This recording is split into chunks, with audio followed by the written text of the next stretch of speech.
Finn Sullivan tried to save it but could not, and so the Retrievers will keep it with 9 on the shot clock.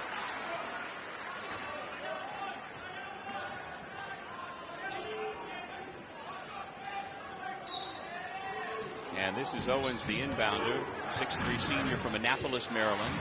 Got to go here. Darnell Rogers attacks the conference player of the year, misses with the turnaround. And here come the veteran Catamounts, who come in 27-5 overall. Ben Shungu, first team all-conference. Justin Mazzulla, Finn Sullivan, Isaiah Powell, and Ryan Davis. Just another Catamount who has won back-to-back conference player of the year awards. Really remarkable. They go into the big man, draws contact, no call, and missed the shot.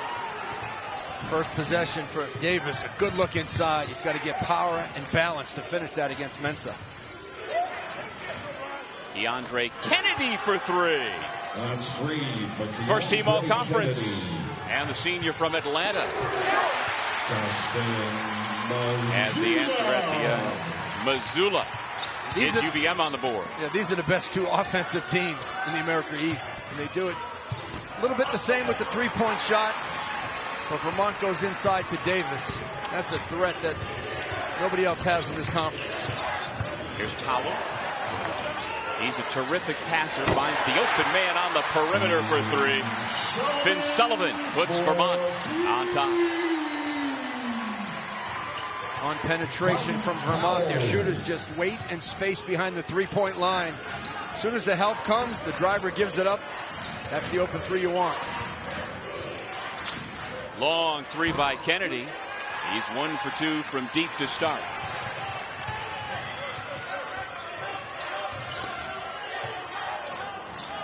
In they go, Davis. Great ball movement. You come to expect that out of this veteran Vermont bunch. Shungu thought about it. Sullivan thought about it even more. Then he saw Davis inside. 6'9", 250 pounds. He's a low post threat, and he's an excellent 3-point shooter. The versatility of Ryan Davis is tough to stop. And that's down about 35 pounds from when he got here from the Midwest. He was a pretty good recruit for John Becker, but he has worked on his body, worked on his game. 3 ball by Darnell Rogers. 5 in the black. Keep an eye on him. He's a catalyst for UMBC. And you know, 3-point shooter and driver. And he takes care of the ball so well. Got a foul at the other end. Thing about Darnell, he plays at such a quick speed, but his assist-turnover ratio is outstanding. And they go high-low to Davis. There's no weak side help when you go from the top down. Davis does a nice job of making and maintaining contact. How about Rogers? You can't go behind on the ball screen, or it's going to be wet like snow in Vermont. Darnell makes him at 35% on the year. Looked good on his first attempt. Good drive to the bucket, and a chance for 3. Sullivan brings the crowd to its feet. L.J. Owens, his first personal second team foul on Owens, his first, second on the Retrievers. And so now Finn Sullivan, who is probably not too accustomed, or wasn't, to seeing snow outside. He's from San Diego. He played his first couple of years of college ball at the University of San Diego, so he went from the extreme southwest of the country to the snowy northeast of the country. He transferred for the weather. Maybe he skis, who knows? A lot of man-to-man by each team. They don't play zone very much. They're very principled in their man-to-man defense, each team. Owens was fouled. Foul number 21, Justin Mazzulla. That's on Justin Mazzulla, a 5th year. To the line for the Retrievers. And the story of Jim Ferry is quite interesting. He played ball in the 80s at Keene State. This is his first year as head coach at UMBC. And he's had several head coaching stops. 5 years at Duquesne after 10 years at LIU Brooklyn. He was the interim head coach at Penn State last year. But, Paul, this is really the first time in his career where he has moved into what you would consider a good spot, a place where he can win not only immediately, but sustain it as well. Jim Ferry's been a great program builder. Took LIU to the NCAA tournament a couple of times. Did a great job at Adelphi. He understands what it takes in a one big conference. Powell, nice cut. It rims out to Davis. And that is exactly what that man does every single game. And every time Vermont penetrates, there's guys cutting. And then Davis gets to the offensive glass. They move so well without the ball, Vermont. One of the best cutting teams that I've seen all season. And then what Davis does, his man turns around to help the cut. He crashes the glass. Simone Wojcik grabs the miss. And here's Rogers with UMBC down 5 early.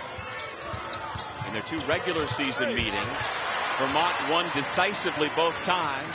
UMBC concerned about letting this one get away from them early. Rogers spotting up, around and out. Great hustle, but a hard fall by Wojcik. Foul called against Vermont. And the senior from Poland is slow to get up.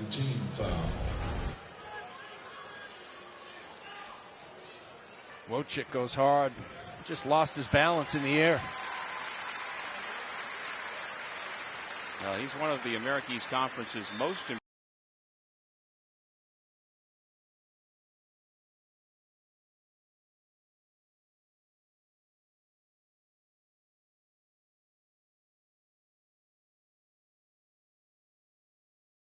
Jan transferred out. And he will stay in the game. Good to see for UMBC. Owens. Took an extra one. Sure seemed like from the time he got that ball, he was going to turn it over, Paul. The defense for Vermont sometimes doesn't get enough credit because they're so skilled and gifted offensively. They pressure the ball. They're in the gaps to help. They are a heavy help team. When you get into the paint, they're not going to block your shot very much, but they're going to step in for charges.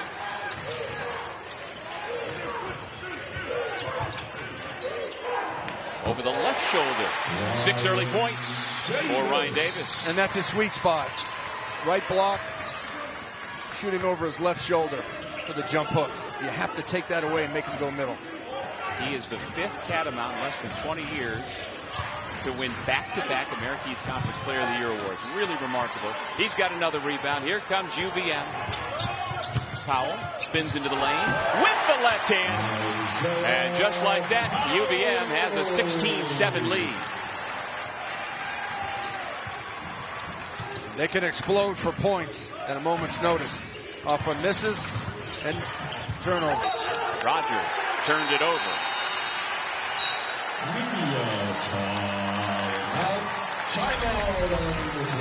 Ryan Davis inside. Simple post. Finn Sullivan right to the rack. Vermont up early.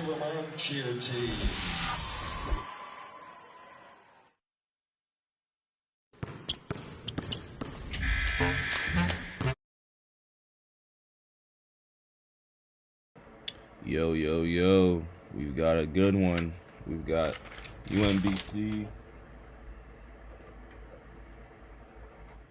We've got UMBC versus Vermont. Vermont is the #1 seed in the American East. And kind of honestly, they are the favorites to win this. If UMBC can pull this one away, it'll be I mean, I don't know if it'll be an upset. I mean, yeah, no, it'll be an upset without a doubt. Vermont is hooping in these past couple games. I do believe that Vermont just has more firepower than UMBC. It doesn't mean that UMBC doesn't have some dogs. They got some dogs on their team without a doubt. But when you take a look at like guys like Ryan Davis, he's averaging 17 points, 5 rebounds a game, shooting 57 from the field. He had 19 points, 3 rebounds in their last game versus Binghamton. You got guys like Ben Shungu. I mean, that guy's a dog. 16 points a game, 4 rebounds, 2 assists. He also had 23 points, 4 rebounds, 2 steals in their last game. You got Isaiah Powell, another great player. 8 points a game, 6 rebounds, 3 assists. Last game he had 3 points, 7 rebounds, 3 assists. Then you got my guy Aaron Deloney as well. He's averaging 7, 1 and 1. You know, it just seems like they have more firepower. You know, if we go over to UMBC, I mean, Keandre Kennedy is without a doubt an NBA prospect. In my opinion though, 15 points a game, 5 rebounds, 2 assists. That's what he's averaging for the season. Versus Hartford, though, he kind of had an average game, though. It wasn't really that crazy. He got 11 points, 3 rebounds, 5 assists. So, you know, it was okay. You know, they got that 5'2" floor general. You know, I call him the problem. You know, he's a problem. It's really, I don't know a lot of people that can stay in front of that guy, man. Darnell Rogers, the 5'2" floor general. He's averaging 12 points a game, 2 rebounds, 4 assists. Last game versus Hartford, he had 13 points, 3 rebounds, 3 assists. So he had a good game for you know, in general. You got L.J. Owens as well, another great player for UMBC. He's averaging 11 points, 2 rebounds, 1 assist. He had 12, 2, and 3 versus Hartford. So my predictions, I do have Vermont taking this dub.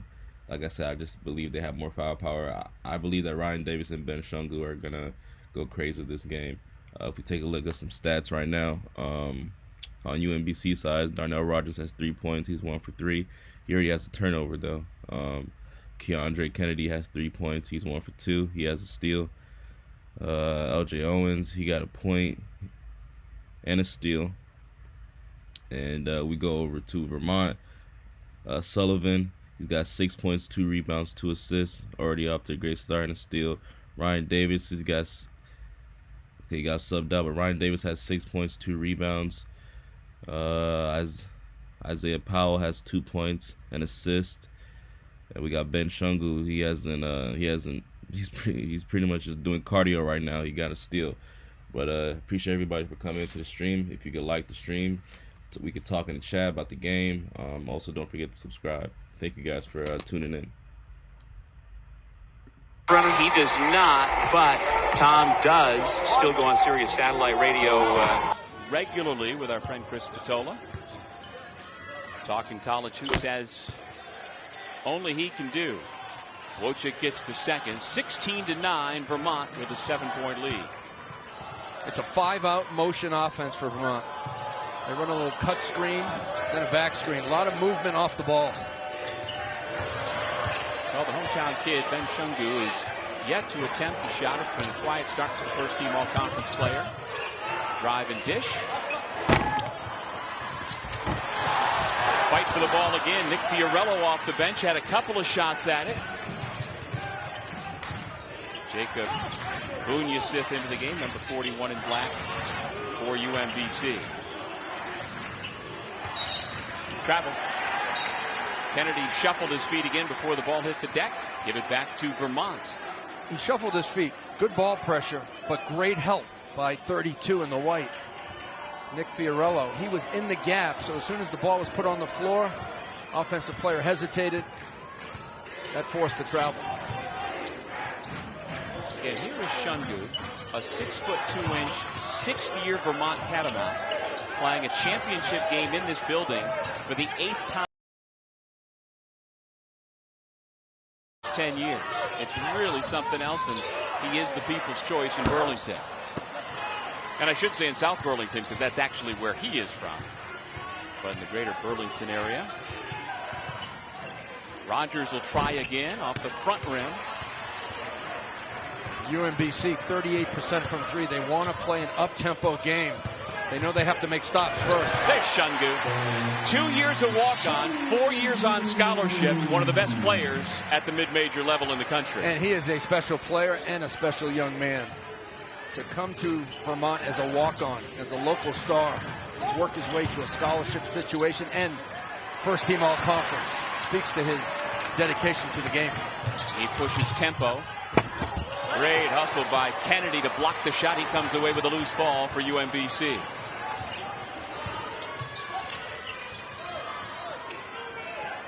Ball has to move for UMBC. They got to get third-side reversals. Rogers, rainbow shot off the back iron, kept alive by Wojcik, but pulled down by Finn Sullivan.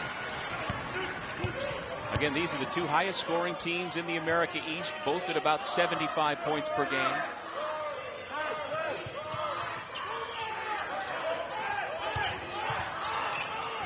Shungulu step back, too strong. Vermont's among the national leaders in a number of statistical categories. 7th in turnovers per game, 7th in field goal percentage, 8th in assist to turnover ratio, 16th in defense in terms of points allowed per game. Kennedy turns the corner, slams on the brakes, and lays it in. And that's where Kennedy is terrific. The ability to drive and finish, also make the three-point shot. The leading scorer for UMBC. Points won't be a problem for UMBC. They need to make stops. Aggressive on the offensive glass. 2 more points for Finn Sullivan. He's already got more than his season average with the 8 points this morning. So many weapons for Vermont besides Shungu and Davis. They have 4 guys that can score double-figure points. Kennedy going to work on Shungu. Owens, contested 3, a little bit short. Nice job to tip it out by Jacob Bunyasif, and UMBC resets. And that's what John Becker talked about yesterday at practice, contesting the threes of UMBC. They're going to chart the contest all game long. 2 to shoot. Owens loses his footing, forces it up, and it's a shot clock violation. Great defense by Ben Shungu.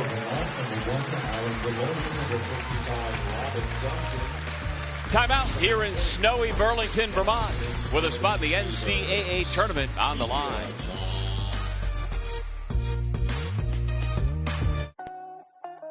The chicken or the egg? The question isn't which came first. It's which comes with peanut butter. Duh. Spring in action with salty sweet sips at Dunkin', like the new salted caramel cream cold brew with creamy salted caramel cold foam, and our salted caramel signature latte, smooth espresso topped with whipped cream, caramel, and cinnamon sugar. Sip into both for $3. America runs on Dunkin'.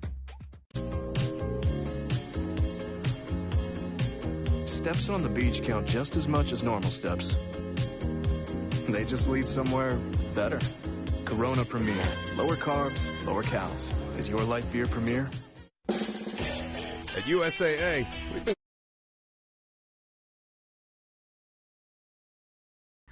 So, I'm a firm believer in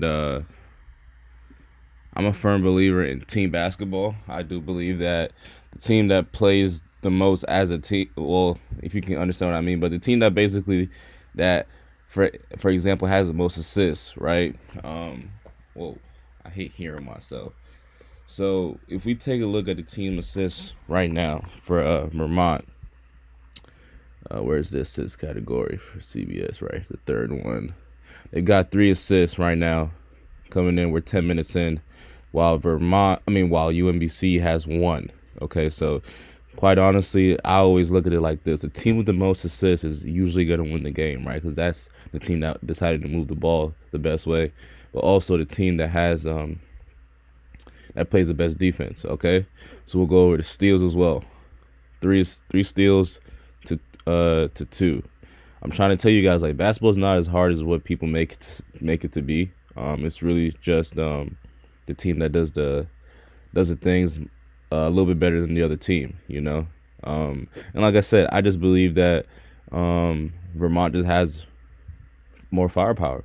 We take a look at. I want you to be honest with me, okay?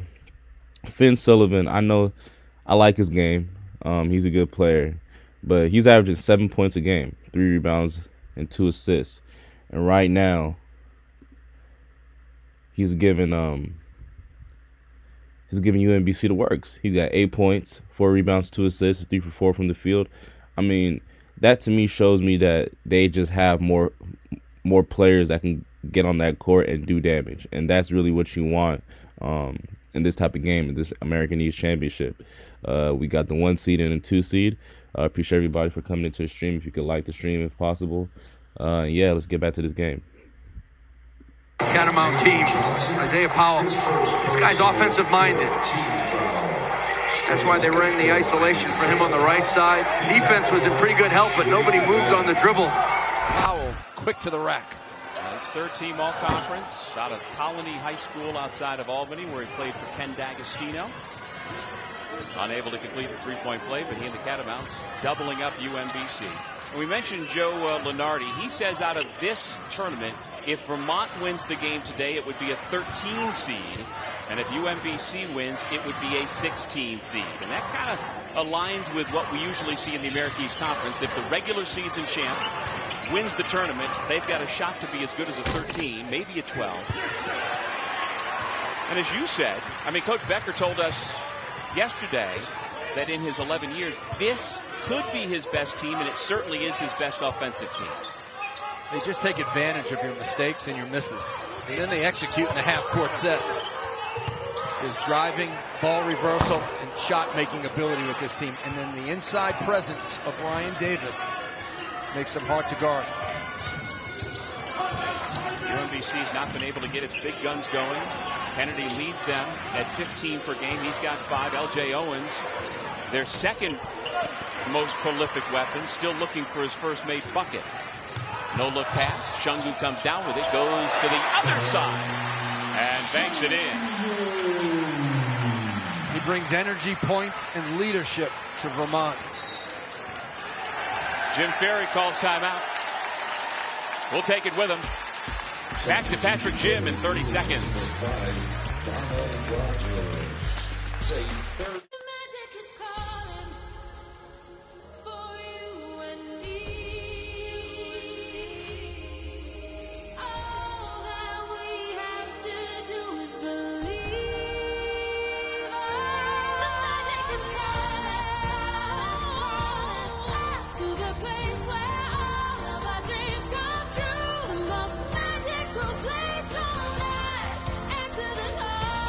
Celebrate today.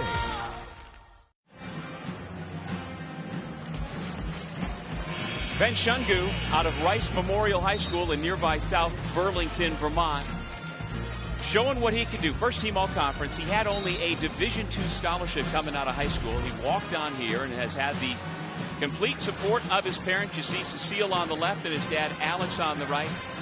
They are from the Congo, moved to Chicago, moved then to Milwaukee, and that is where Ben was born. But at the age of 3, the family moved again. Dad's an educator, got a job here in Burlington, and they have been here ever since. And Ben is just a delight to talk to, Paul. I mean, you and I, after practice yesterday, he would have stood there for an hour talking to us if we had let him. Just a real bright light here in this city. And I would have stayed for that hour. Really enjoyed it. Think about this as a walk-on his first year. Averaged 1 point per game. Now he's averaging 16, first team all-conference. The amount of work and dedication that he's put into the game has been simply amazing. Yeah, they talk about his passion for Kobe Bryant, as many players do, but it's not just as a fan. He wears the number 24 because of Kobe, but has that same work ethic that was so famous for Kobe Bryant. And he's been called the Green Mountain Mamba by Brian McLaughlin, who does the radio here for Vermont. Great name for Ben Shungu. Well, he had a belief in himself. Again, New York Tech, a Division II program, was the only scholarship offer he had coming out of high school. He wanted to come here and walk on and prove. You know, his number one goal when he got here was as Kennedy drains the 3. His goal was to get a scholarship, even though he had the belief all along, hey, I'm the best player here. He mentioned the word confidence about 5 times. Great self-confidence that he has.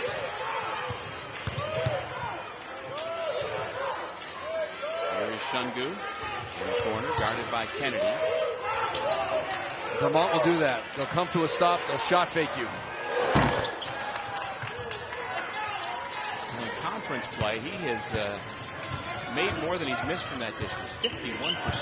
Shungu, a rare miss for him. Pass deflected. Good hands by Fiorello. But in the last 2 conference tournament games, Shungu only 4 for 14 from 3. He may be itchy to make a shot. Well, he was in a different role behind Steph Smith, who transferred after last year to St. John's. Now it is Shungu's show. Out of bounds, and that'll take us to break again with 7:45 remaining in the first half in this America East Conference title game.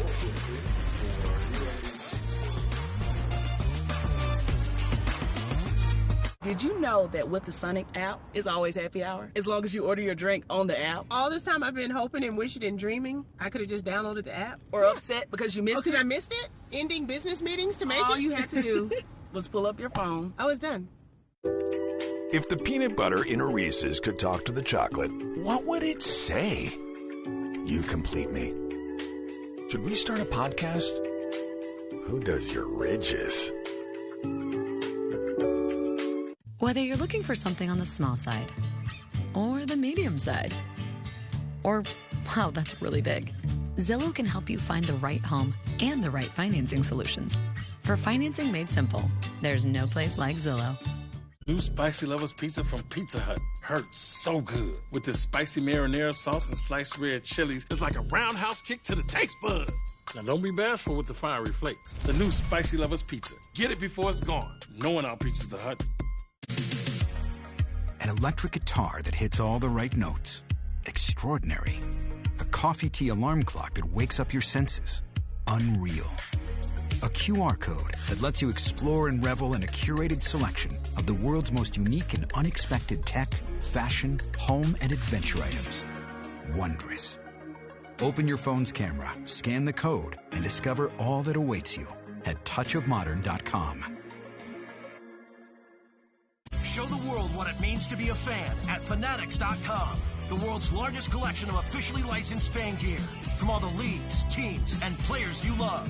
Shop now and get today's special offer. Fanatics.com. Officially licensed everything. I've always been prone to hair thinning. I was under a lot of stress. I was getting older. I started taking Nutrafol. Nutrafol is the #1 dermatologist recommended hair growth supplement. I am back to me. Start your hair growth journey at Nutrafol.com. Shante Darnell Rogers Jr., listed at 5 feet 2 inches tall, believed to be the shortest men's basketball player in Division I history. There was senior night down in Catonsville, Maryland, along with his older brother Terrell, who played at Delaware. He's 5'8". You might remember his dad of that same name, Shante. He was the Atlantic 10 Conference Player of the Year at George Washington, stood only 5'4".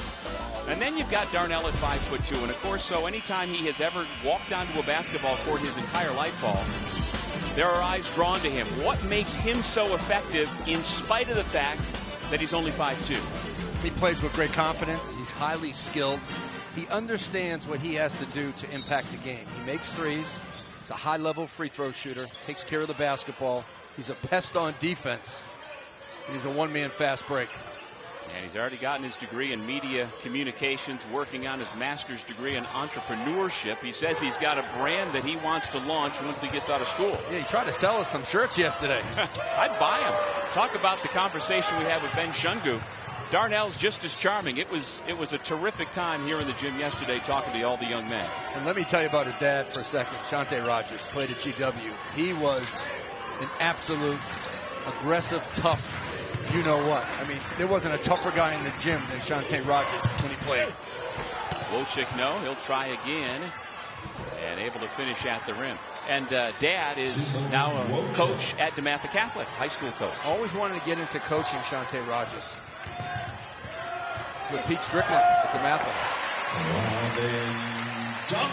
Robin Duncan's first two off the bench, the junior from Evansville, Indiana. And that's how he scores points, with opportunity. Hasn't shot it well this year, Duncan, from the outside. But he scores on cuts, drives, and transition baskets. He gets it done in a different manner than his older brothers, one of whom is in attendance here today, former Catamount greats. Duncan with the penetration, loves the spin move. I mean, he's deep inside the restricted arc. You've got to slow the ball down more at the top of the key, take a stand. And so there is Ernie Duncan, one of the all-time greats for Vermont. And it's interesting how Ernie and Everett were tremendous shooters as well as good all-around players, where Robin just doesn't have that element. He is much more the passer. He's the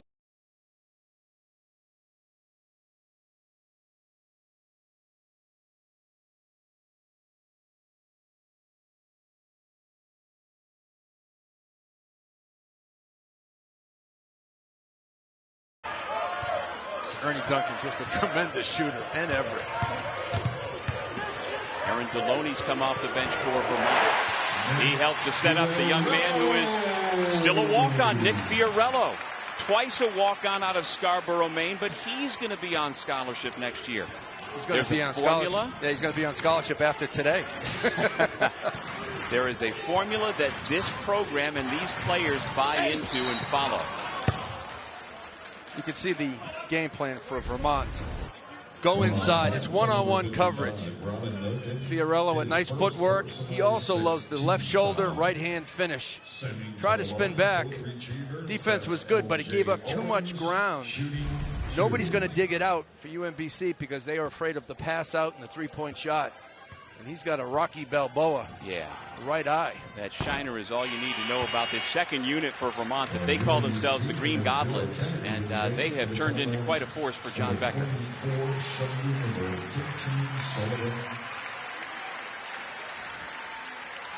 He needs some ice on that at halftime. It looks painful. Here's L.J. Owens, the senior out of Severn School. He's from Annapolis, Maryland. Third team all-conference academic as well, a 3.37 GPA in Media and Communication Studies. He makes our score 28-17. Ben Sullivan steps into the three, front iron. Vermont, not usually a one-pass, one-shot offense.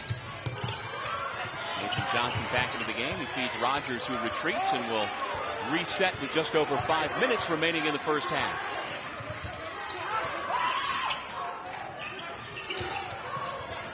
Kennedy on the switch. Tries to dump it off. It goes out of bounds. Back to the Catamounts. UMBC moved the ball. They made cuts. They had an opportunity to score, but the weak side help. Again, the help defense for Vermont is there early. And once you get into the paint, it's hard to make a decision. When do I shoot? Who do I give it up to? Seeing so many bodies in the paint. Aaron Deloney, his first attempt is off the mark. And the rebounder stepped on the end line, and so Isaiah Powell gives it back to UMBC. Sometimes when you penetrate against early help, you want to throw it back out, not so much dump it down. With Paul Biancardi, I'm Doug Sherman. So glad you're with us this morning for a little March Madness. Selection Sunday is tomorrow. This is the first of 15 automatic qualifiers who will punch their tickets throughout the country today. No look pass deflected by Johnson, out of bounds. Vermont will keep with 4:18 remaining in the half. Vermont's the 1 seed and the overwhelming favorite to win the game. They've only lost 5 times this year. 17-1 in league play for Coach Becker. UMBC, the 2nd seed, finished 11-7 in conference play. And the one loss came to Hartford. Illegal screen, offensive foul against Fiorello. And in that game, Paul, as you know, Vermont was not at full strength. And Ryan Davis didn't play in that game, but Hartford had a great game plan, John Gallagher, to win that game. And ho-hum, just another January, February, March in Burlington, Vermont. The Catamounts get on a run and make it to the conference championship game. That man, the 6-time coach of the year in the conference, looking to go to the big dance for the 5th time in 11 years. And our conversation with him yesterday was a lot about their defense, because he prides himself as a defensive coach. Nice step through, but the finish wasn't there for L.J. Owens. And that's one you got to make. You got to make your uncontested layups and your free throws in big games. Davis, nice up fake, put it on the deck. That's why he's the 2-time conference player of the year. But it was the shot fake by Ryan Davis. Shot fake. Yeah, he's not quick enough to go by, guys. We saw that yesterday at practice. Now with a shot fake and one bounce and a nice pass, set up Powell for the layup. Good ball screen defense. That was a ball screen rescreen. Vermont right there. Kennedy. He's been about the only offensive option so far in this one for the Retrievers. Good look, Shungu. Somehow able to finish. I thought the defender trailing the play was going to block the shot, but it didn't slow down. The co-captain out of Rice Memorial just down the road in South Burlington. Timeout UMBC that will stretch throughout full media. Watch Ryan Davis. This is a beautiful shot fake. Give it up. Layup. Vermont up big.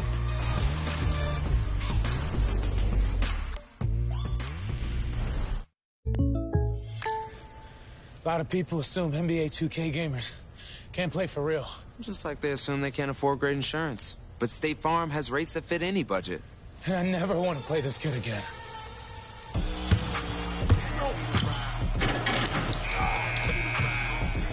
And it's too easy. What's this kid made of? With surprisingly great rates that fit any budget, like a good neighbor, State Farm is there. Call or click to get a quote today. It's that time again. Sneakers squeaking, balls bouncing, refs whistling, and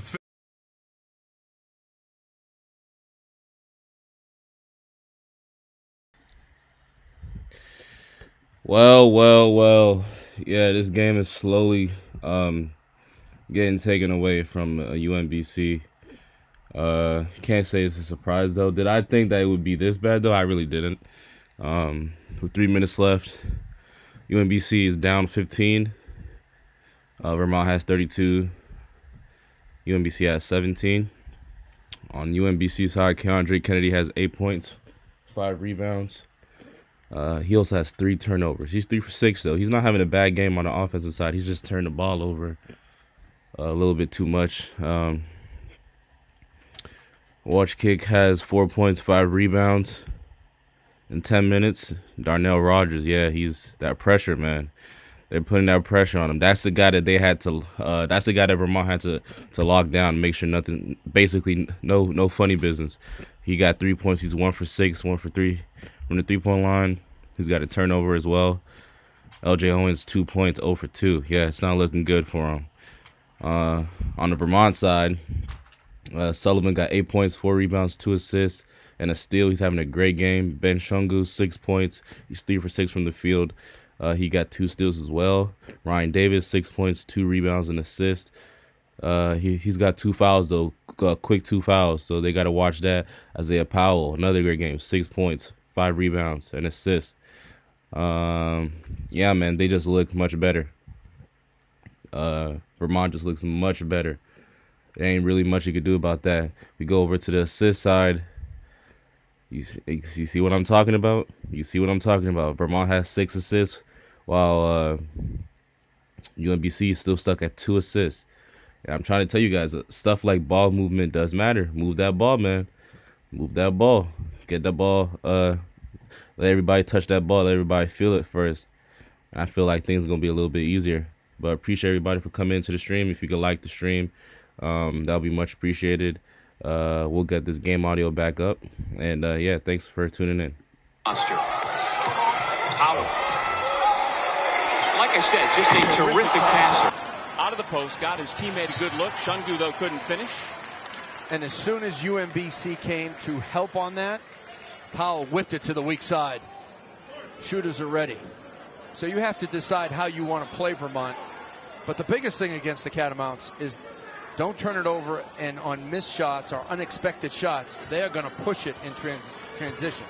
They score best in the open floor. They are explosive in the open court. Kennedy, Owens, Rogers around the perimeter, along with Bunyasek. Tried to find the cutter, but the defense was there. The cut was good. The help defense was better. They are in stance and vision, and they move on the dribble of the pass. Powell lost his footing. Wojcik tied him up. Traveling violation before the tie-up, so it's a turnover. When you're playing defense, you have to have stance, vision. You have to move on the dribble. Finn Sullivan with the takeaway. He's the other West Coast kid. Played his high school ball out in Torrey Pines for John Olive. John, of course, a tremendous player at Villanova back in the day for Rolly Massimino. Was an NBA draft pick. Played in the NBA for a little bit. And he's carved out a tremendous coaching career at the college and high school level. Big-time name in the game, John Olive. 2 minutes remaining in the first half. Just under 2 minutes remaining first half. Patrick Gymnasium here in Burlington. Rogers Nothing but net. And he's not afraid to shoot it. You go under a ball screen or you don't close out hard enough. Darnell Rogers is going to pull it, and he makes it at a good percentage. Shungu uses that right shoulder to carve space and lay it in for two more. Timeout. 30-second timeout. Vermont, 30-second timeout. Darnell Rogers off the screen, backs it up, plays with it, dances with it, knocks it down. And Ben Shungu, you take away the shot, you still have to anticipate the drive. Strong body, strong finish.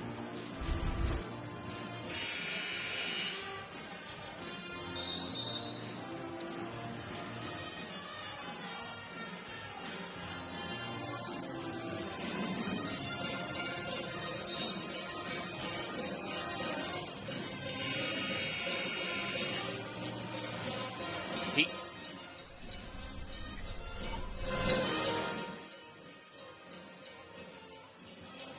1:28 remaining in the first. Vermont with a 14-point lead over UMBC. And it's the Retrievers with the ball.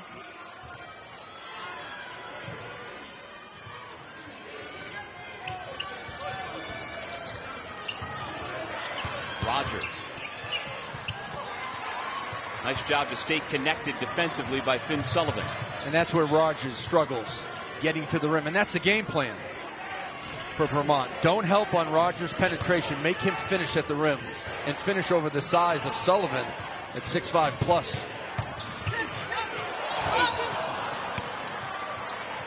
Easy one at the rim, missed by Fiorello. Final 48 seconds of the half. Shungu. UMBC has missed some layups in this first half. No doubt. Sullivan hasn't missed that. Three more for the Catamounts. The lead balloons to 17. They beat you up inside in the paint with points off of drives and post-ups. If you fall asleep behind the arc, they knock it down.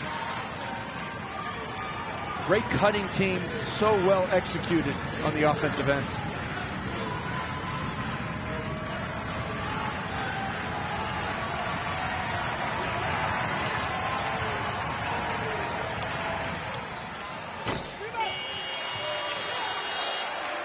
Shot clock violation as it bounces out of bounds. Actually, not a violation. He did hit the rim, out of bounds, untouched. So with 3.4 seconds remaining, Vermont with plenty of time to get up a shot.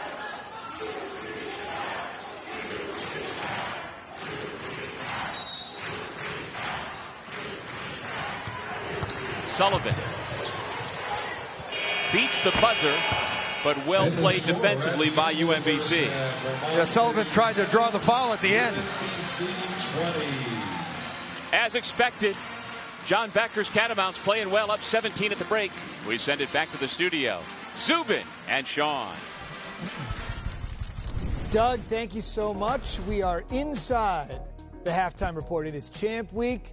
15 automatic bids decided today alone. We'll be with you all day long here on ESPN2. If you're looking for the Ivy League tournament, it's on ESPNU right now. All right. This is not just a day for 15 bids. This is a day that hundreds of teams across Division I have been dreaming about, and it's been whittled down, and oh so few might experience it. Yeah, you think about it. It's a 15 bids, most of them coming from one-bid conferences. When you get asked the question of why do you lift the extra weight? Why do you do the extra sprints? Why did you have your Thanksgiving out of a box in a hotel room away from your family and your friends? This is the why, because the celebration, watch the joy in which all of these teams are going to be competing with today, just 40 minutes away from realizing that they get the opportunity to play in the greatest sporting event that we have, the NCAA tournament. For Vermont, it could be 20 minutes away. The thing is going right now. So take a look at some of what we're looking at today. Some of them. By the way, just a note here on Coppin State. This might be the story to watch. If Coppin State wins, they will make the NCAA tournament as the automatic bid out of the MEAC with 22 losses. I'll say that again. 22 losses, Sean, the most ever for any team to make the tournament. So at the bottom of the screen here, Virginia Tech and Duke ACC tournament tonight after the Hokies took out North Carolina. Their chances and all the big bubble stories with Joe Lenardi when the halftime report continues.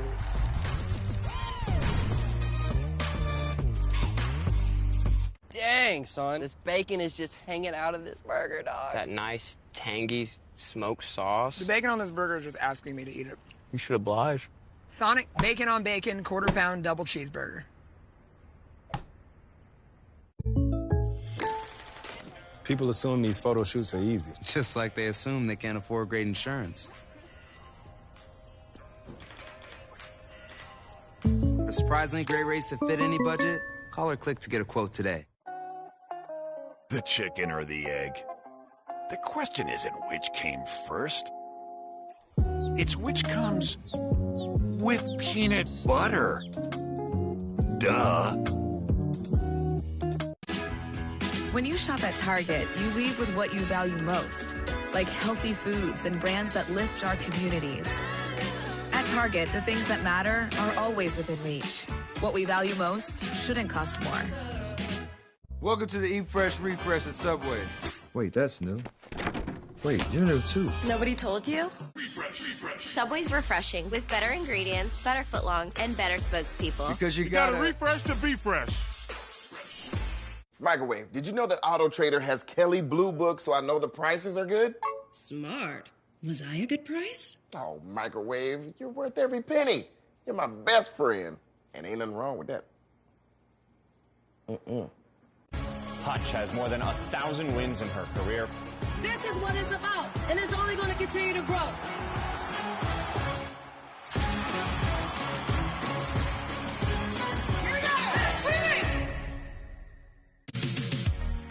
An electric guitar that hits all the right notes. Extraordinary. A coffee tea alarm clock that wakes up your senses. Unreal. A QR code that lets you explore and revel in a curated selection of the world's most unique and unexpected tech, fashion, home, and adventure items. Wondrous. Open your phone's camera, scan the code, and discover all that awaits you at touchofmodern.com.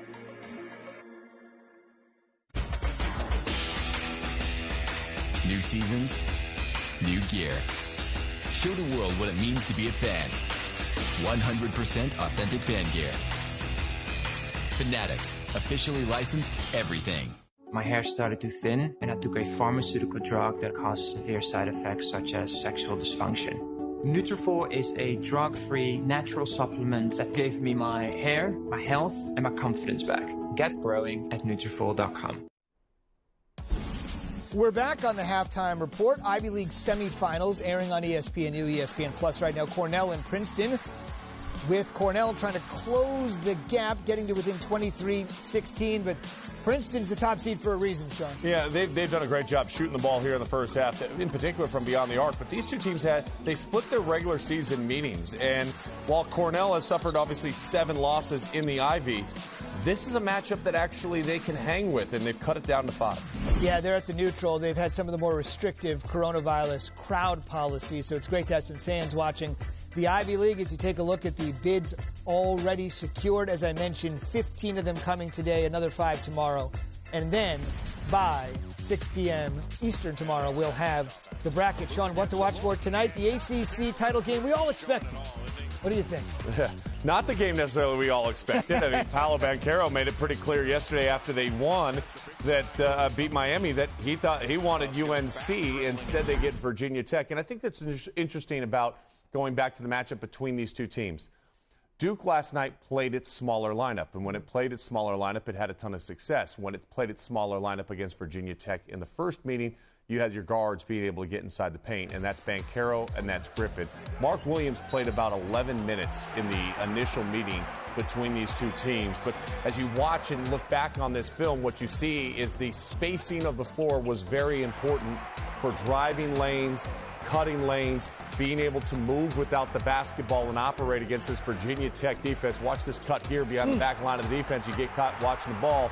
They move so well behind you. I expect that smaller lineup to be used for a majority of the game tonight. I expect those two in particular, Banchero and Griffin, to be stars tonight, and Duke to win the ACC title. All right, so we were hoping for, many people were, a Duke, North Carolina third matchup of the season. Virginia Tech spoils it, a 13-point win over the Heels last night in Brooklyn. We bring in Joe Lunardi, and all the questions, Sean, surround Duke's opponent tonight. Yeah, I mean, Joe, if it goes the way that I just said it, I anticipate it to go, which is Duke winning, where does that put Virginia Tech in the NCAA tournament? Back to the days of our friend Seth Greenberg, I think, Sean, waiting and waiting and waiting anxiously for Sunday night. They have a case. They have a real case. Numerically, they probably don't have the perfect wins. So, you know, how much of it is a basketball judgment and how much of it is the piece of paper? If you watch them right now, they sure look to be playing well enough to compete and advance in the NCAA tournament. But have they done enough? Well, that's up to 12 other people. I'm going to keep them right on the edge, see how they play. We'll see what SMU does. We'll see what some other teams do. And, you know, maybe a Davidson loses in the Atlantic 10 and the whole thing is moot because a spot goes away. Or Virginia Tech could make it all moot by just getting the automatic bid. And well, there is that. Of business, indeed. Right now, Joe's got him first four out. We'll check in with Joe throughout the course of the day.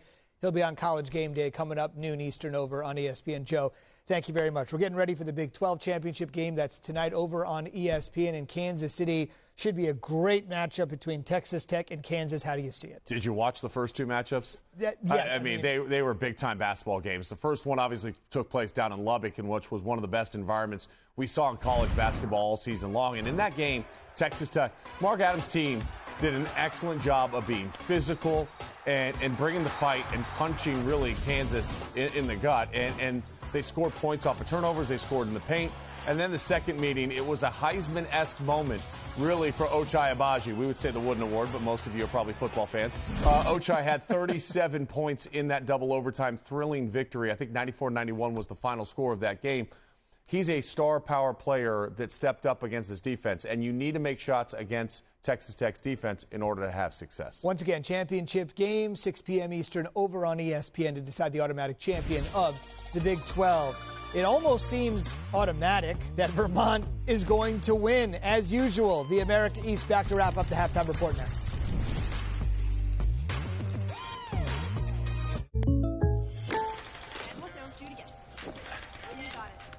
People assume these photo shoots are easy. Just like they assume they can't afford great insurance. But State Farm has rates that fit any budget.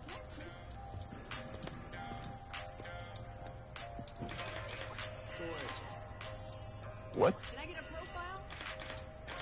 All in the core. For surprisingly great rates that fit any budget, like a good neighbor, State Farm is there. Call or click to get a quote today. Who's on it with Jardiance? We're 25 million prescriptions strong. We're managing type 2 diabetes and heart risk. We're working up a sweat before coffee and saying no thanks to a Boston cream. Jardiance is a once-daily pill that can reduce the risk of cardiovascular death for adults who also have known heart disease. So it can help save your life from a heart attack or stroke. And Jardiance lowers A1C. Jardiance can cause serious side effects, including dehydration, genital yeast or urinary tract infections, and sudden kidney problems. Ketoacidosis is a serious side effect that may be fatal. A rare but life-threatening bacterial infection in the skin of the perineum could occur. Stop taking Jardiance and call your doctor right away if you have symptoms of this bacterial infection, ketoacidosis, or an allergic reaction. And don't take it if you're on dialysis. Taking Jardiance with a sulfonylurea or insulin may cause low blood sugar. Lower A1C and lower risk of a fatal heart attack? The windows are always Pella, because the weather is always changing. Pella's fiberglass is the strongest material for windows and patio.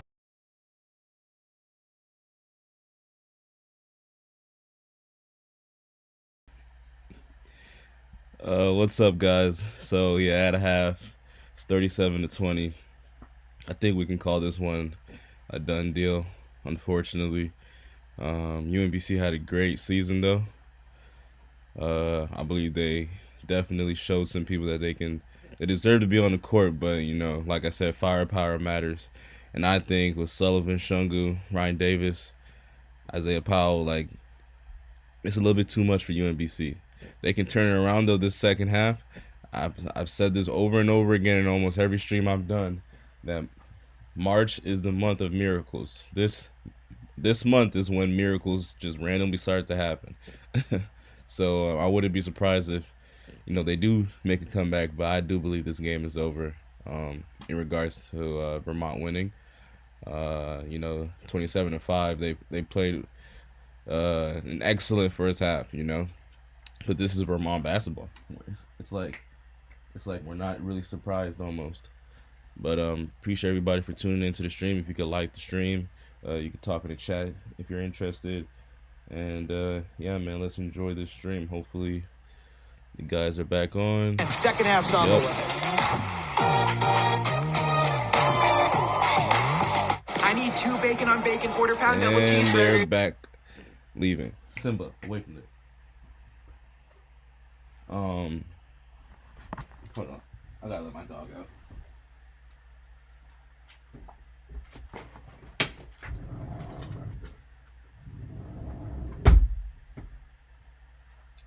So, looking forward to the 1 o'clock game with Indiana and Iowa. We will be streaming that game, so you guys just stay tuned. Whoever is watching right now, we will be back up for that game. We might actually end this game a little bit early if it gets a little bit uglier than it is right now, and then we'll just get ready for the Indiana-Iowa stream. Yeah, this, like I said, I'm not really surprised. I did expect Vermont to come out and beat UMBC, but I didn't expect it to be this bad, especially in the first half, Finn Sullivan, like I said, he's balling out, man. He's balling out. This is what I mean by firepower, This is a guy that was averaging 7. He's averaging 7, 3 rebounds, 2 assists, shooting 41% from the field, and he's got 11 points right now at half, 11 points, 4 rebounds, 2 assists, 2 steals. I mean, he's playing like he doesn't. He's playing like him and his guys want to win the American East Championship, And I'm not saying UMBC didn't want to. Of course, who doesn't want to win? But I'm just saying Vermont wanted it more, And you would expect the underdogs in situations like this to just come out with a little bit more than what UMBC came out with. But they do have a whole nother half to play. Anything is possible in the month of March. So, but yeah, if you guys could like the stream, don't forget to talk in the chat, and subscribe also if possible. And yeah, man, let's hopefully they're back to talk. Didn't cost more. They are not. But when I tell you guys, I say this every stream as well. If you guys can only imagine how much money these NCAA and NBA, NFL, MLB, MLS, how much they make from ads, it's ridiculous. Like, they're making money off ads. They had to start paying freaking college athletes, they had to start paying college athletes and damn near high schoolers. Like, all these sports are making so much money. But I think it's back up now. Nope, it is not. But it should be back up very soon. We'll have the game audio back up any minute from now. So just stay tuned. And yeah, I appreciate you guys for coming into the stream and watching it. Once again, we will be back up at 1 o'clock for the Indiana-Iowa game, the Big Ten tournament. So yeah, just stay tuned for that if you guys are interested in watching that stream. If you guys can't watch it somehow, we will be streaming that. Also, we are working on a website, probably with like $1 or $2 subscription a month to stream games. Pretty much as many games as possible. I feel like that way we can help people that aren't able to watch the games by themselves. We are working on that. It will be coming up soon. And yeah, let's see if it's back up. He shot 62%. Yep. Once again, appreciate everybody for tuning shot in. Balance and scoring balance. Yeah, let's enjoy this game. Shungu right to the rack. Powell goes to work on the isolation. Gets to the rim. This time again, offensive transition by Shungu. How about the shot fake by Ryan Davis? That still has me excited. He gives it up for a better shot. And again, Davis played only 6 minutes, but he gets stuff done, and he's got so many good players around him like Finn Sullivan, who steps up 4 points over his average already with 20 minutes to play. He's back in the starting lineup, and UVM heading from right to left, 20 minutes away from going back to the NCAA tournament. On the flip side, what can the Retrievers do to get back in this ball game? Well, first thing is stops. And there's a stop right there, but you got to have better ball pressure, number one. And number two, they have to keep the ball out of the paint, whether it's the post up, that time it was too deep again, or the drive. Vermont only 2 for 9 in the first half from 3. We know they're one of the best three-point shooting teams in the country. But the game plan is to go inside. It's worked. Now for UMBC, let's try to take away the twos. DeAndre Kennedy finds the big man Yao Obeng-Mensah, who knocks down his first 2 points of the morning. Or should I say afternoon now. Good afternoon. Good UMBC afternoon. with the best offensive possession, I thought, in the game so far. They were in their set action, got a nice foul line jumper. Falling to the floor, there is a foul. UMBC foul. Good patience, good poise. Mensah ready to shoot it on the catch. And he has mid-range ability. He's really emerged and taken minutes away from his teammate, Dmitry Spazoyevich. It's really a meritocracy. I mean, that's what college athletics is. If you produce better than the guy next to you, you're going to play more minutes. Again, Shungu in the paint. Under control. He's got the physicality as a 6th-year senior. His mom loves it. And Ben now, as everybody calls him Benny around here, he's into double figures with the 10 points.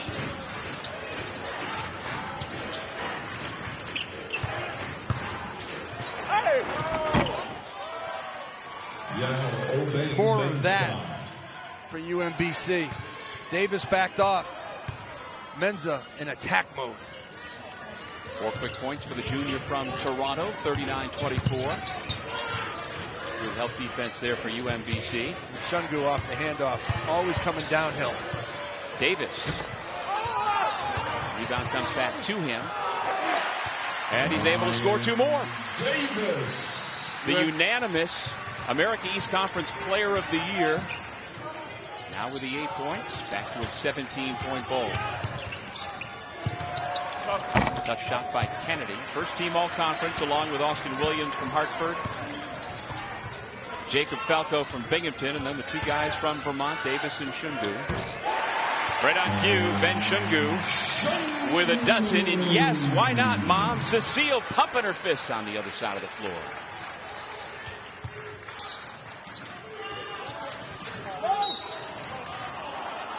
Let's see if we've got an elbow here.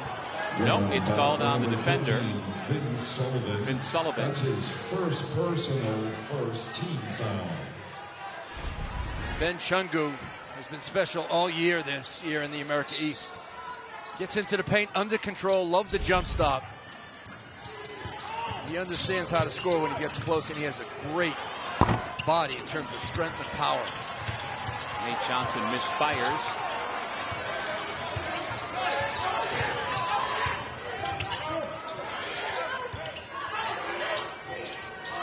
Powell, great post up. Great find. The foul comes before the shot on the floor against L.J. Owens. Because Vermont is a 5-out motion team, they recognize the mismatch when they post it up. At times it's Powell, other times it's Finn Sullivan.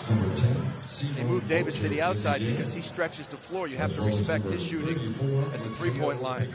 There's so many weapons on this Vermont team. You have to decide how you're going to play defense to start the game. Then you have to have a plan B and C. Well, he was out in the first half. Finn Sullivan picks right up here in the second half. Give him 14 points. And he can heat up. He dropped 25 on Pepperdine as a sophomore last year against #1 Gonzaga when he was at San Diego. He scored 16 against the Zags, so he can light it up.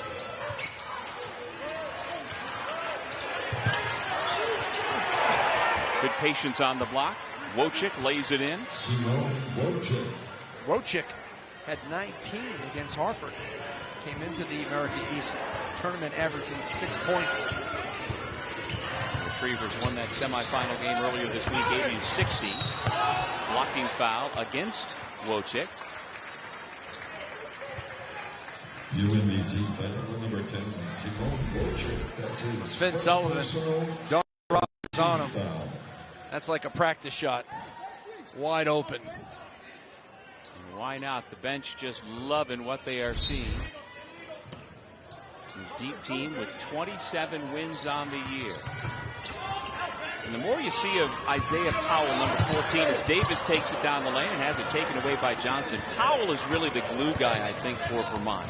He's a matchup problem at 6'6". He's a terrific passer. He's among the league leaders in rebounds, and he doesn't need the basketball. He doesn't need shots. He's a great cutter, defender.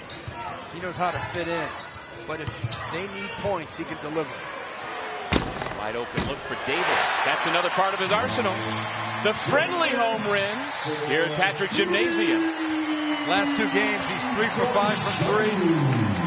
On the season, 40%. 2-time America East Player of the Year. Matteo Piccarelli off the UMBC bench, providing a spark. Sophomore from Milan, Italy, makes it 49-28. Quickly back the other way. Justin Mazzulla answers. And Vermont will push it on Meigs. And they are an explosive offensive team. They want to score quickly, as does UMBC. Top 2 scoring teams in the league. Darnell Rogers now with 8 points. The problem is UMBC is not getting any stops. And the paint points is really hurt now. Vermont is starting to heat up from 3. You may have to extend your pressure and just open up this game. Sullivan feeling it here today, misses the 3-point shot. And Vermont played Lowell in their last game before the tournament. Lowell did a great job of being down 10, but cutting it to 1 with full court pressure. Pat Duquette does a great job at Lowell. They played Vermont tight 2 times. And it almost seemed like Vermont struggled with the pressure, full court pressure. Inside they go to Davis. Patiently waiting for the defender to be in a compromised position, and he lays it in. Yeah, when you're throwing it into the post that easily, ball pressure is going to be questioned.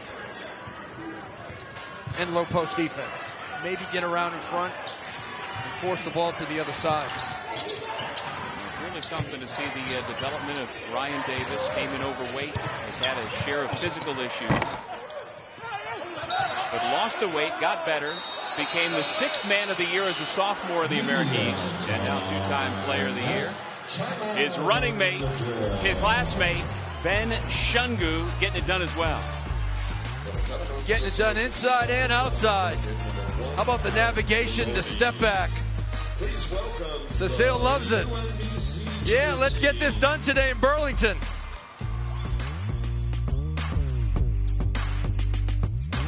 El Clasico, Real Madrid, Barcelona, Sunday, March 20th on ESPN.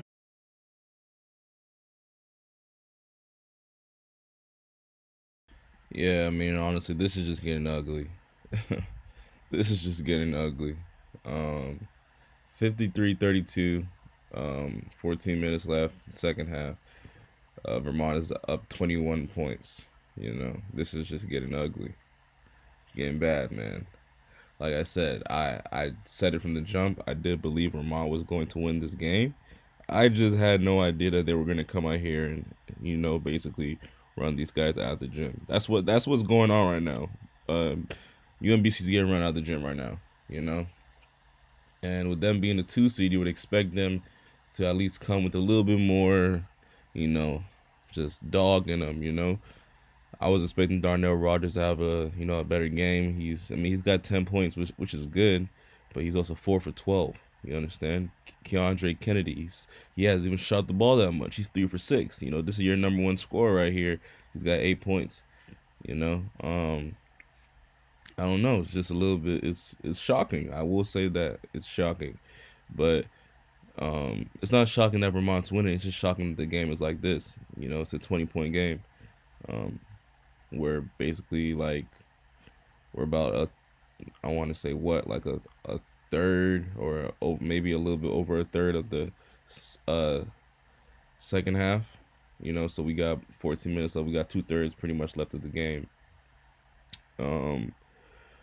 Yeah, this is crazy. Finn Sullivan's having an amazing game. 14 points, 4 rebounds, 2 assists, 5 for 8 from the field, 3 for 5 from 3. He's also got 2 steals as well. I mean, he was that deciding factor, you know. He came up big today. Ryan Davis, he's having a great night as well, but he's only played 12 minutes. You know, when your team is winning by 21 points, you don't really have to go as crazy, you know.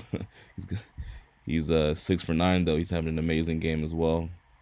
Ben Shungu, 12 points, 3 rebounds, and an assist, 2 steals as well. Isaiah Powell, they were talking about how he's a glue guy. That's a nice way to put it though. He pretty much is like the Draymond Green of the team, you know. He's got 6 points, 5 rebounds, and an assist. Aaron Deloney's not really playing too well. He hasn't really shot the ball that much. He's got 2 assists though. But yeah, man, shout out to Finn Sullivan. Finn Sullivan definitely is the reason why the lead is like this, man. Great contribution off the bench. Appreciate everybody for tuning in. If you like the stream, if possible, you can comment in the chat and talk, or you can subscribe as well. Tune in for the Indiana-Iowa game at 1 o'clock. And yeah, man, let's enjoy this game. Later, Paul, it has been a storybook tale. Only one Division II semi-offer out of high school. 2-time Defensive Player of the Year. Plays it on both ends. And when you speak to people around the program, it's his work ethic in the offseason. He puts in the time. He wears 24 in memory of Kobe Bryant. He has that Mamba mentality. He has to be in there early. He has to be first. Stays late. Highly competitive young man. Robin Duncan sweeps away the rebound for Vermont, the youngest of 5 brothers from Evansville, Indiana. And their Vermont jersey went to the Hall of Fame in Springfield 3 years ago when they became the first 3 brothers to start a Division I college basketball game together. They were the first brothers. Here's the youngest Robin. They're the first brothers to play together in an NCAA tournament game. Robin's got to go. 2 on the shot clock. His pass off the hands of Davis back to UMBC. Off the hesitation, Owens draws the foul on Shungu. If UMBC is not going to extend pressure, then in the half court, they got to be a little bit tighter, a little bit feistier on the ball and in the low post. Front the low post. Make them throw over or to the other side.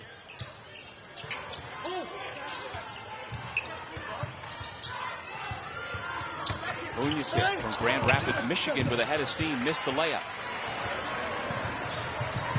Duncan, no-look pass. Good little shovel pass, and there's Mr. Glue.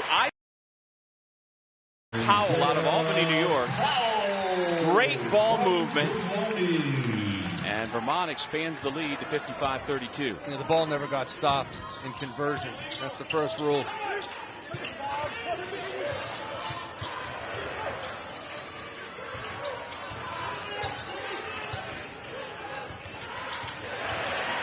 Shungu the steal. Numbers for UVM. He's going to take it himself and throw it down.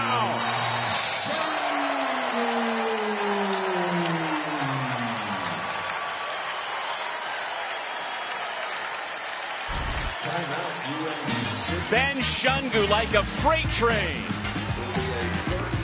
Vermont looking to punch its ticket here this afternoon.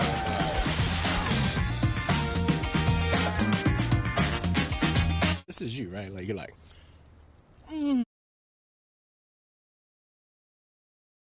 That was an interesting pause right there. But yeah, this is one of those games where, like, you know, UMBC didn't come out with the mentality that, yeah, let's go out here and get beat by 25, right? But I just believe, I don't know. I really don't know what to say. At the end of the day, I have to give it to Finn Sullivan, because when you take a look at it, Finn Sullivan's not even in their top 4 scoring. You know, he's not in their top 4 for scoring. So I think just UMBC wasn't prepared for a guy like Finn Sullivan to come out here and drop 14 on their head, you know, with 12 minutes left in the second half. You know, that guy shot 3 for 5 from 3. That's 60% from the 3-point line, y'all. 60% from a guy that's off the bench that, you know, I think he's averaging like 20 minutes a game. You know, so I do believe Finn Sullivan is the reason why this game is like this. I have to admit. And he's got 2 steals, 2 assists. I mean, he's doing his job, you know. Ben Shungu's having an amazing game, 7 of 11, 14 points, 3 rebounds, and an assist. Yeah, man. I mean, when your star player has only got 8 points, I mean, he's having a great all-around game, 6 rebounds and assists, but Keandre Kennedy has 4 turnovers. 4. Like your best player. You know, that does leave a little sting for your team in general when your best player has 4 turnovers, you know. And he has the most minutes right now. Yeah, so he's been on the court. It's not like he hasn't been on the court. He's been on the court. Unlike Ryan Davis has only played 14 minutes. Who's their best player? Who's Vermont's best player? Or, you know, yeah. Him and Shungu, they're neck and neck, but I'll probably give the nod to Ryan Davis just a little bit in regards to being the best player. But Shungu damn near might be the best player on Vermont as well. But, I mean, Ryan Davis only played 14 minutes, and, I mean, he's helping his team more, basically, you know, compared to Keandre Kennedy. You know, he's barely shot the ball. He's 3 for 6. I mean, come on. At least, you know, Darnell's trying to get them shots up. He's 4 for 12, you know, but Keandre, you got to get them shots up, man. You got to get them shots up, bro. I don't know what's going on with him, but this is the game that his team needed him the most to lead, and, you know, he just couldn't deliver. But, hey, it happens, man. It happens. But, yeah, this game is definitely over. It's 100% over. Once again, we will be streaming the Indiana-Iowa game at 1 o'clock, so you guys stay tuned for that. Yeah, this is an interesting one in regards to the fact that I just didn't think it was going to be a 25-point game with 12 minutes left. But let's get back to this game. Appreciate everybody for tuning in. If you could like the stream, that would be much appreciated. You can also talk in the chat and also subscribe. Thank you, guys. All right, let's enjoy this game. They put so much life and energy into the program and success. Last 3 games against Vermont, they're 2-1. And they've had 2 straight trips to the title. Tough shot for Aaron Deloney, the junior out of Grant High School in Portland, Oregon. He had 20 against UMBC back in February. Those were his first 3 here today.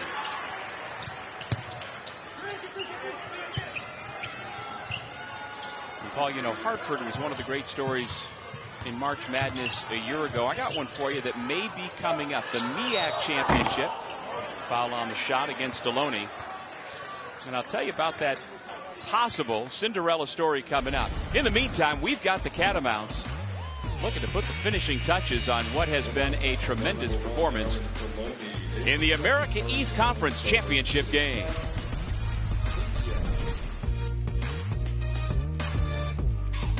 New Spicy Lovers Pizza from Pizza Hut. Hurts so good. With this spicy marinara sauce and sliced red chilies, it's like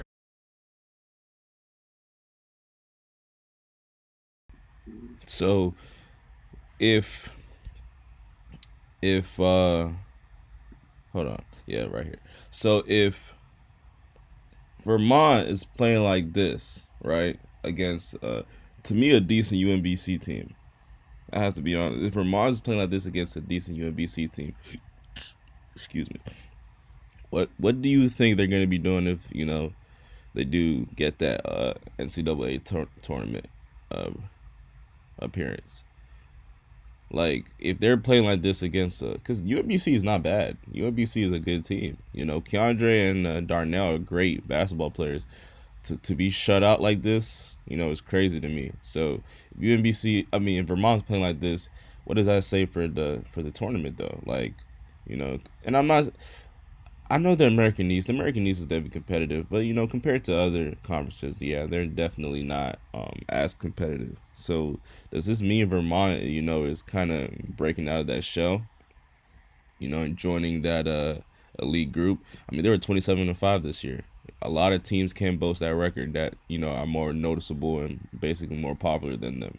So I wonder if, you know, if there's if they're like how do I put this? I guess clout in a way increases, you know. This is a great season for them, and a nice way to cap it off with a championship, you know. they were the number 1 seed, so I guess everybody was expecting it. But still, to win it like this, though, 28 points, and the game's not been close to being over. We still got 11 minutes left. Like, it's crazy. It is crazy. Enjoy this game and get ready for the Indiana-Iowa game. I'm sure that's going to be a little bit better than this. Well, not a little. I'm sure that's going to be much better than this game. Indiana played great against Illinois yesterday. They played great against Michigan the day before. Yeah, that's going to be a good game right there. Let's see if the game's back on. Saying Paul Biancardi right before the break, one of the great stories we may have coming up on the men's side is that the MEAC championship game follows us here on ESPN2. It'll be Coppin State and Norfolk State, and if Coppin wins, they would go to the tournament with 22 losses. It would be the most of any team to make the NCAA tournament ever. Best time of year. Reminds me of when Georgia won the SEC tournament. They had a losing record that season.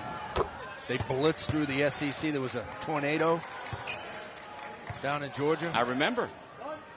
The Georgia Dome. Dennis Felter was the head coach. coach. The Dome suffered damage. Didn't they have to move the tournament over to Georgia Tech? Yeah, congratulations also to the Great Danes of Albany women's. Colleen Mullen, head coach, got hired in 2018. Love seeing those celebrations. They're going back for the 7th time in New Albany women's basketball history. Great back cut. The defender was standing there waiting, and Aaron Deloney could not avoid the collision, so he picks up the personal foul. Deloney with a great read and back cut. If he comes to a jump stop under control, he could kick that out for the assist. Good help side defense by UMBC. So important when you get into the paint to play off 2 feet.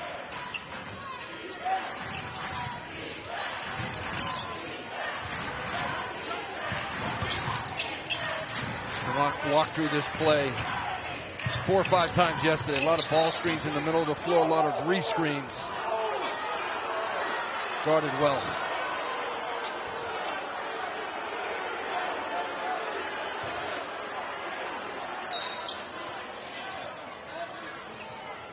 On the shot clock for UMBC.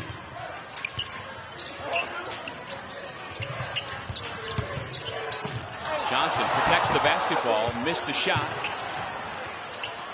Kennedy for 3.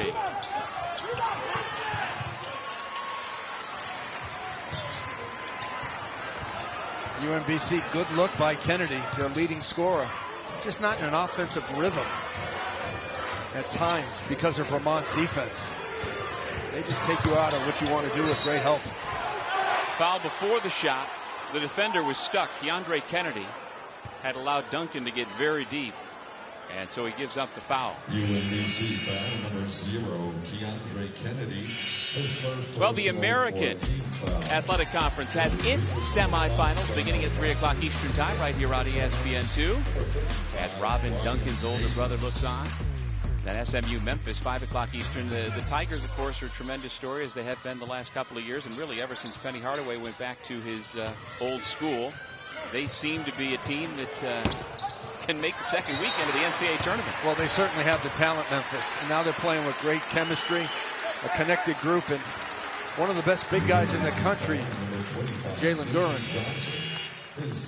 Well, here's the latest from Joey Brackets, as we've got 15 automatic qualifiers to be decided today, including here in Burlington. Virginia Tech still not in after beating Carolina? Well, I think if they beat Duke tonight, they'll be on the right side of the cut line. They'll be a 4 seed if they beat Duke. Well, they'll be the automatic qualifier, too.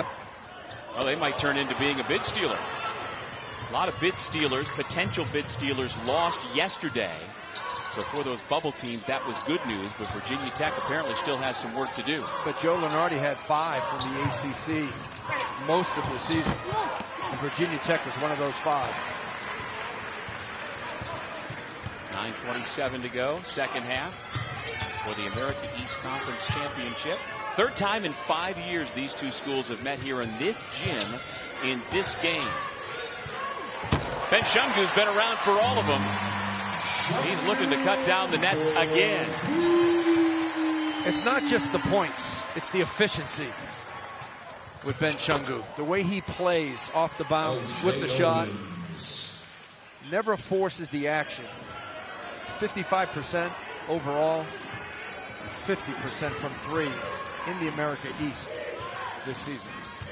That was the first made field goal of the game for L.J. Owens. Third team all-conference.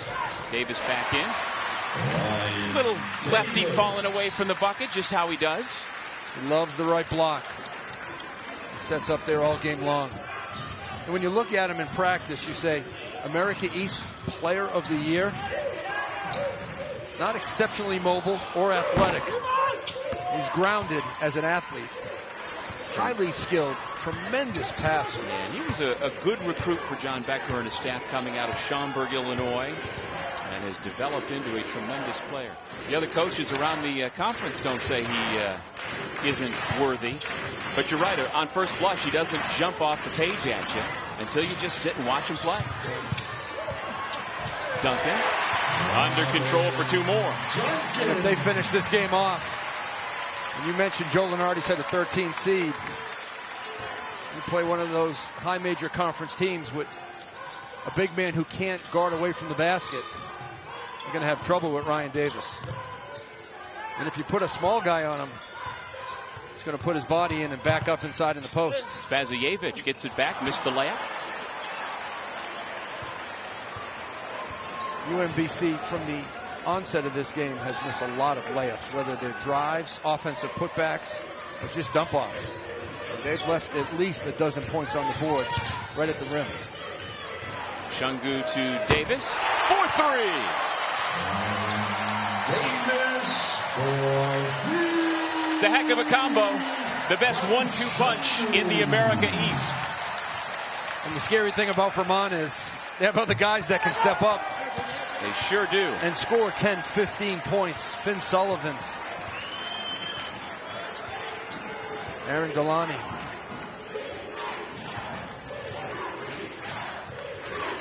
And they run their 5-out motion offense to perfection. As though they were listening to you, Coach. On the receiving end, Justin Mazzulla lays it in. Coach Becker and his team can taste it. Well, Ben Shungu, first team all-conference. He's the leader of the team. He's the hometown favorite. Davis, the two-time conference player of the year. They feed off of each other. And when you put these two guys together, what does it lead up to? I think you know. Spring in action with salty sweet sips at Dunkin', like the new salted caramel cream cold brew with creamy salted caramel cold foam, and our salted caramel signature latte, smooth espresso topped with whipped cream, caramel, and cinnamon sugar. Sip into both for $3. America runs on Dunkin'.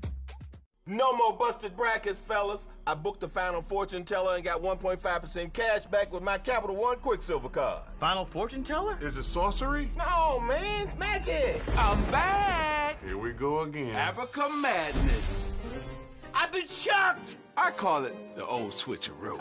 You should see how you two look. I have never seen anything this funny.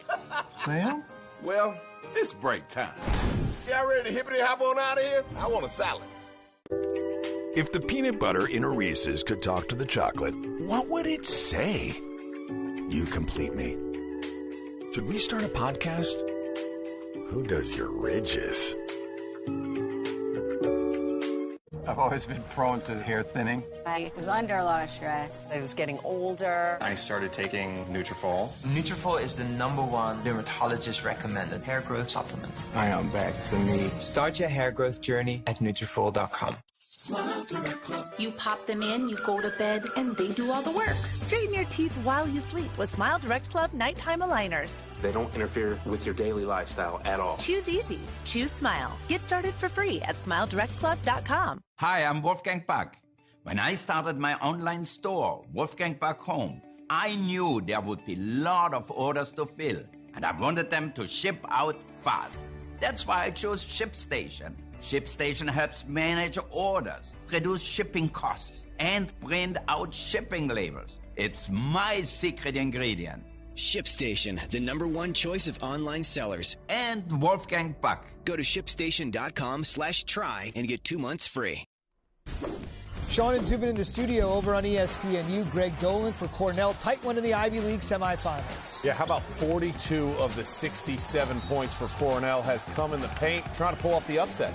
So we have the winner of that game facing the winner of Yale and Penn. Remember, the Ivy League is a 4-team tournament. Championship game tomorrow, one of 5 auto bids on Sunday. Doug. Zubin, Sean, thanks so much. With Paul Biancardi, I'm Doug Sherman back in Burlington, Vermont with 6:42 to go. And those two guys have been the story for quite a long time here in Burlington. Ben Shungu leads all scorers with 20 points. The Conference Player of the Year, Ryan Davis, has 15 points. And Vermont looking to go back to the tournament for the first time in 3 years.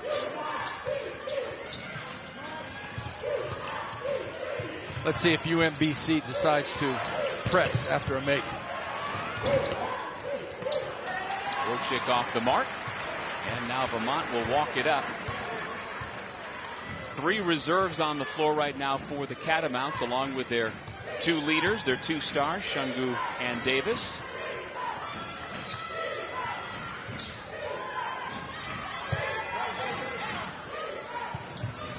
A 3-point shot for UMBC never got on track in this game. Vermont's got to hurry now. Shungu penetrates, and it just trickles off the rim.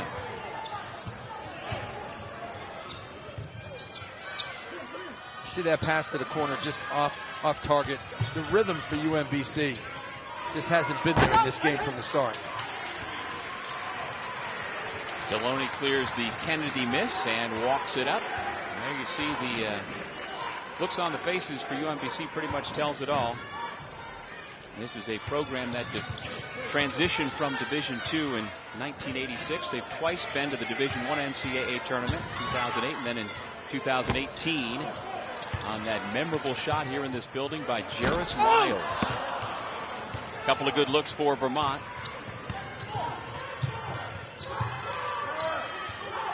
And Jim Ferry's done an outstanding job this season. You can't let one game define your identity in college basketball. And usually everyone points to that last game. And Paul, the reality is, as you pointed out, I mean, Vermont has just dominated this league this year. It's not been competitive most nights, including the 2 in the regular season between these 2 schools. And when you think about their 17 wins, the scoring average in those games was 17 points per game. Davis. Their only loss came to Hartford and John Gallagher.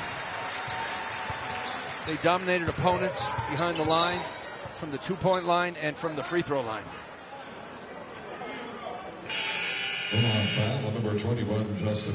Coming up, as Champ Week continues, brought to you by Principal. Big 12 Championship, Texas Tech and Kansas. And then Virginia Tech Duke, 8:30 Eastern Time, the ACC Championship from Brooklyn, brought to you by New York Life. Nice round of applause for some of the Catamounts heading to the bench. Get a little time for the starting unit back out there. And I would imagine that is done by John Becker so that he can take them out and get them their due applause. Because this will be the last time that Ben Shungu plays in this building. And as mentioned, he has been playing in this building big games every March for the last decade. 4 in high school, won 3 straight state championships here. And he wants more. Virtually every year as a Catamount. He really is something. Knowing the way he loves his hometown, he may come back for another season.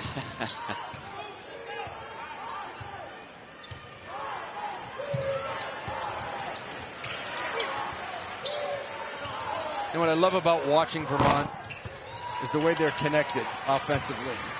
The ball moves. Nobody cares about their points, especially Ryan Davis, who's the America East Player of the Year. Time called. Everyone to their feet here at Patrick Gym as the hometown hero, Ben Shungu, receives all the love he deserves. Mama as well. Ladies and gentlemen, please welcome the one and only. It's time to start your own business, to turn your dream into something official. LegalZoom has helped launch and support millions of small businesses. Start an LLC, corporation, or nonprofit with LegalZoom. Let's make it official. And it's easy to get a quote at libertymutual.com. So you only pay for what you need. Isn't that right, Limu? Limu? Sorry, 1 sec. Yes. Oh, boy. Only pay for what you need. Liberty, liberty, liberty, liberty. There's a moment. The moment we ask, what if? What if we could go further, jump higher, or run the whole thing? What if we could be who we're meant to be? And become who you look up to. This is the moment it all starts. This is the moment it all starts. But only if we get the chance to have it.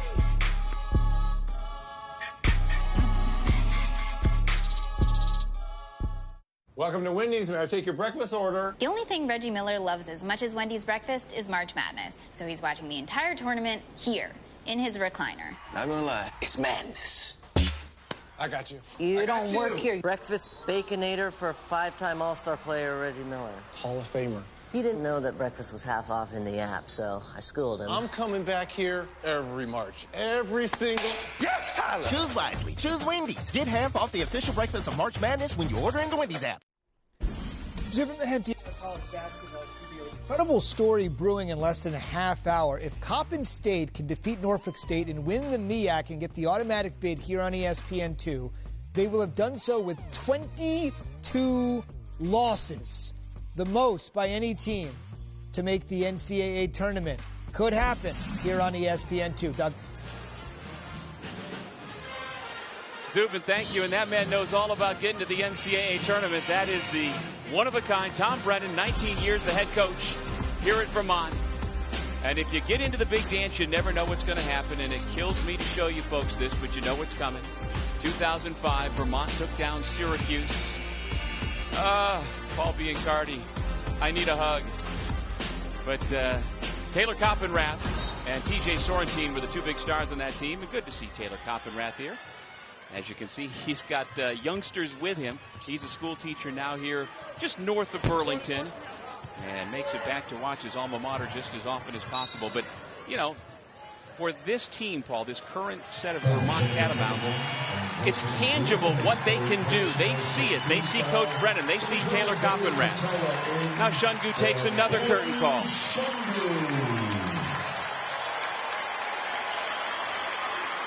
He's poured his heart and soul into this program. Started as a walk-on, averaged 1 point per game. Two-time All-Defensive League player, averaging 16 points a game as a senior. Getting love and giving love. Ben Shungu. And now a curtain call for Isaiah Powell, the senior from Colony High School in Albany. Big hugs with Coach Becker. He was third team America East. Vermont just cleaned up with the awards this season. They made a statement this afternoon about being America East champs. Justin Mazzulla, fifth-year player. Ryan Davis, senior. In this day and age with that extra COVID year, you're never exactly sure when somebody's eligibility is up, but all of those guys have run a tremendous race, playing quite possibly and quite likely their final game here at Patrick Gymnasium. 259 conference wins since the beginning of the 02-03 season. By far the most. Stony Brook, so many years, a worthy rival under Steve Peichel. But it's gone back to being Vermont and everybody else this year. Bailey Patella has come in. He's another fifth year from Lenox, Massachusetts. Beloved by the fans here in Burlington. Cam Gibson on the floor. And there is Patella, one of the co-captains. Big smile.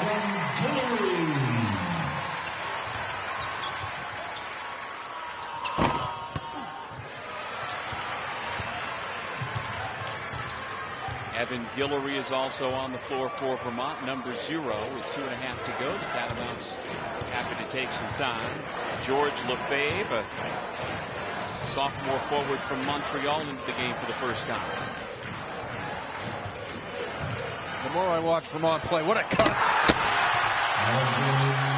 This team can coach itself. John Becker's done an amazing job, and it all gets done in practice. This team reminds me a lot of Loyola when Porter Moser was there.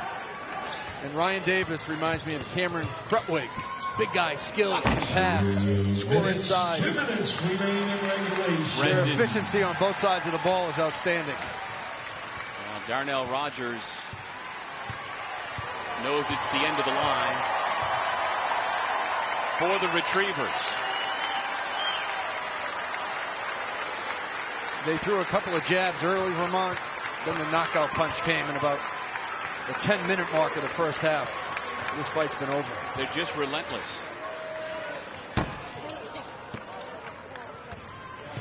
So Joey Brackett says Vermont slots in as a 13 seed. How much damage is possible out of UVM this year, Paul? Without question, I think they can win the first game because of their scoring efficiency, their inside play. Their health defense doesn't get enough recognition. They don't beat themselves. A low turnover team, a high three-point shooting team. And they are a great cutting team. I could see an upset in the first round. Don't forget when they played Florida State a couple of years ago.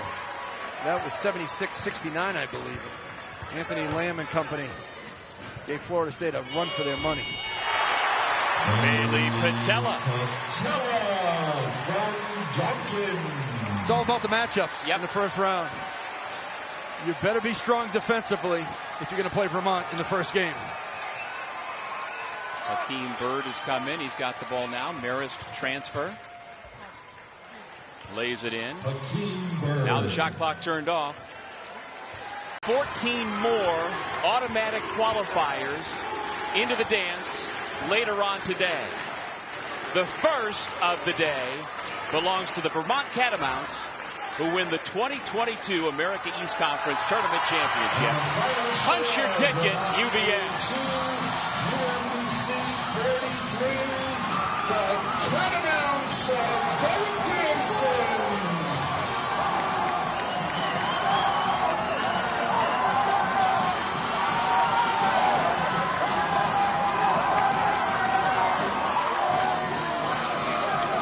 Vermont dominated all season long in the America East. And they dominated here today against UMBC from start to finish. An outstanding job of defense and execution. Another title for John Becker and the Catamounts. Presentations. And on your way out, make sure you stop by the bookstore. And the bookstore stand on your way out. You can purchase your For John Becker, his fifth America East Conference tournament title, fifth time to the big dance. They improved to 28-5 overall, and we have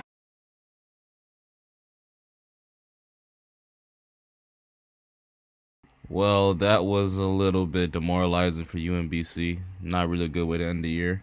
They lost by 39 points. They almost lost almost double what they put up. But great season to them, though, in general, overall. They had a great season. You know, they surprised a lot of people. Shout out to Darnell Rogers, had an amazing season. You know, same thing with Keandre Kennedy.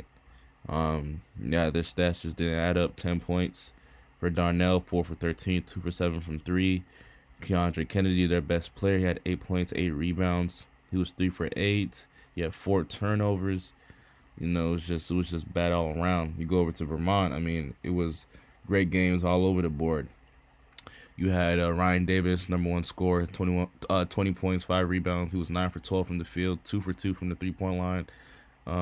Amazing game from him. Ben Shungu, same thing, 19 points, 6 rebounds, 2 assists, 9 for 17 from the field. He didn't shoot that well from the three-point line, though. He was 1 for 6.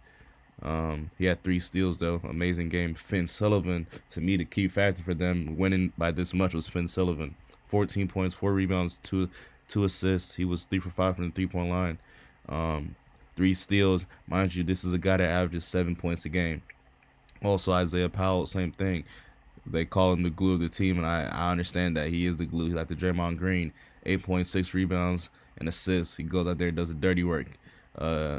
Justin Mazzulla, 6 points, 3 rebounds, 3 assists. Yeah, man. Vermont just came out here to hoop. Shout out to them.